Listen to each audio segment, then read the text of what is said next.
Hello everyone, now we are going to learn about analytical exposition text. Oke, sebelum itu mari kita belajar tentang apa sih itu exposition text. Exposition text itu sebenarnya sudah kalian temuin di advertisement, newspaper, or pamphlet. Nah, jadi exposition text adalah suatu teks yang menyajikan satu sudut pandang dari sebuah isu. Nah, lalu apa itu analytical exposition text? Jadi, analytical exposition text itu adalah teks yang berisikan tentang pemikiran penulis tentang sesuatu yang ada di sekitarnya. Jadi, penulis ini memberikan argumen-argumennya tentang isu yang ada di sekitarnya. Dan ingat, isunya itu hanya satu sudut pandang.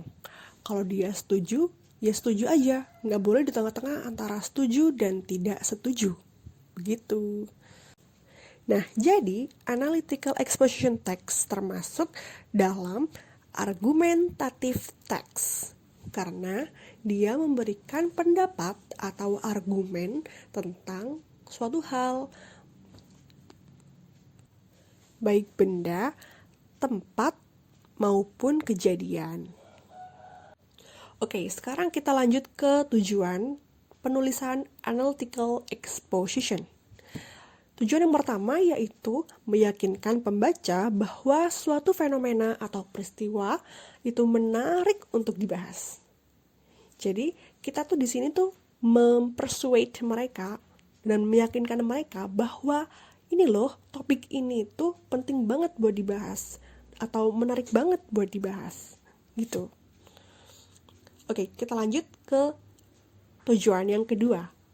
Tujuan yang kedua yaitu menganalisa sebuah topik dan meyakinkan pembaca untuk mendukung opini tertentu dengan menyajikan argumen-argumen. Jadi, hal ini akan memancing pembaca untuk memberikan argumen mereka. Jadi, gini, setelah pembaca itu membaca argumen kita, mereka tuh jadi tambah yakin. Mereka tuh mau mendukung opini ini atau malah kontra dengan opini ini. Gitu. Is that understood? Lanjut, sekarang kita masuk ke generic structure. Generic structure dalam analytical exposition itu ada 3. Yang pertama, thesis. Yang kedua, argument. Dan yang ketiga adalah conclusion. Thesis ini menjelaskan tentang topik yang akan kita bahas. Jadi ya, di paragraf ini kita tuh udah mulai menunjukkan keberpihakan kita dalam suatu fenomena. Di paragraf ini, kita juga udah menulis tentang pokok pendapat kita. Jadi, di paragraf ini tuh kita udah memperkenalkan kepada pembaca kita tuh setuju atau enggak dengan fenomena tersebut atau tentang opini tersebut. Seperti itu. Oke, sekarang kita masuk yang generic structure yang kedua, yaitu argument. Nah, di sini kita menjelaskan kenapa kita tuh setuju dan atau kenapa kita tidak setuju.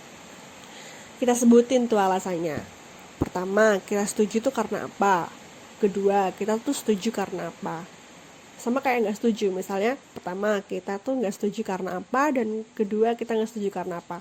Kalian boleh sebutin lebih dari 2 atau 3 poin yang mendukung. Poin yang mendukung kalian tuh setuju atau nggak setuju. Oke, kita lanjut yang ketiga, conclusion. Bagian ini berisi tentang kesimpulan. Jadi pada bagian ini tuh kita menekankan kembali apa yang telah kita sampaikan di paragraf-paragraf sebelumnya dan kita sampaikan kembali tentang keberpihakan kita pada opini tersebut antara itu tadi setuju atau tidak setuju. Next kita masuk ke language feature. Nah, language feature dalam analytical exposition pastilah menggunakan simple present tense. Ya, karena ya pendapat masa kita menggunakan past tense, menggunakan bentuk lampau ya nggak sih, atau menggunakan will bentuk future gitu. Of course, we use simple present tense. Selanjutnya, kita tuh menggunakan adjective, yaitu tadi, seperti suka atau tidak suka, ataupun mendukung atau tidak mendukung, seperti itu. Selanjutnya, adverb. Ya, adverb itu, yaitu kita tidak hanya memaparkan kenapa kita tuh suka atau kenapa kita tuh tidak suka.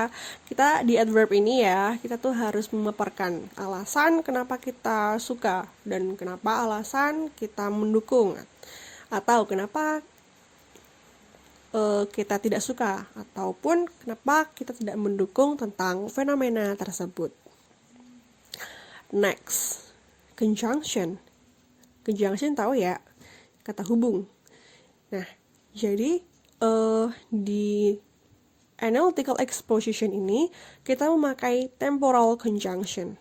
Jadi seperti yang kita jelaskan tadi di argumen, kita kan ada ini ya, pertama kenapa kita tidak setuju, terus kedua, ketiga, keempat, alasan-alasan itu. Nah, itu tadi menggunakan first, second, next, dan gitu-gitu guys. Jadi temporal conjunction itu seperti tadi itu, next, first, next, then, seperti itu. Terus juga menggunakan kontras. Kalau misalnya kita ingin mengontraskan kalimat, bisa juga conjunction yang dipakai itu in contrast, terus in the other hand, seperti itu.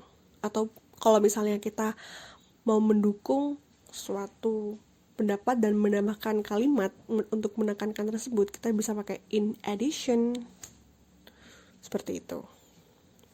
Next. Oke, kita di sini memakai compound and complex sentence. Ya, bukan simple sentence. Biasanya di sini kita memakai compound and complex sentence. Dan yang terakhir itu adalah mental process. Mental process adalah segala sesuatu yang berhubungan dengan feel atau emosi. Jadi perasaan kita itu ditaruh ketika kita menaruh tentang analytical exposition ini, agar pembaca itu dapat gitu emosinya, emosi dari kita. Seperti itu guys. Oke, jadi itu dia tadi perkenalan kita tentang analytical exposition. Kalau ada bagian yang masih belum paham, bisa kalian tanyakan ke Miss melalui WhatsApp group biar teman-teman kalian tahu, atau mungkin kalau kalian malu bisa PC Miss. Okay? Thank you for your attention and see you next week. Goodbye.